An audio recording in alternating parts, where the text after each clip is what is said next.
Praise the Lord. கர்த்தருடைய நாமத்திற்கு மகிமை உண்டாவதாக. எனக்கு அன்பானவர்களே, ஆண்டவர் உங்கள் வாழ்க்கையில புதிய காரியத்தை செய்ய போகிறார். நீங்க விசுவாசிங்க. கர்த்தர் ஒரு வார்த்தையை சொல்லுகிறார். ஏசாயாவின் புஸ்தகம் 43ஆம் அதிகாரம் 18ஆம் வசனம் இப்படியாக சொல்லுகிறது, முந்தினவைகளை நினைக்க வேண்டாம் என்று சொல்லி.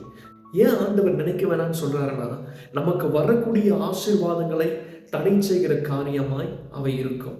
பழைய வாழ்க்கை நினைத்து கொண்டே வாழ்வது, இழந்து போனவைகளை நினைத்து கொண்டே வாழ்வது, இதை நினைச்சு நினைச்சு நினைச்சு நம்மளை நாமே நோவடிச்சுக்கிட்டு நம்மளை நாமே ஒரு டிப்ரெஷனுக்குள்ளதான் போவோமே தவிர அடுத்த கட்டத்திற்கு நோக்கி செல்லுகிற அந்த மனப்பான்மை நமக்கு வரவே வராதுங்க. அதுக்காக தான் ஆண்டவர் சொல்றாரு, முந்தினவைகளை நினைக்க வேண்டாம், பூர்வமானவைகளை சிந்திக்க வேண்டாம், இதோ நான் புதிய காரியத்தை செய்கிறேன். இழந்து போனதை நினைக்காதீங்க, துளைந்து போனதை நினைக்காதீங்க.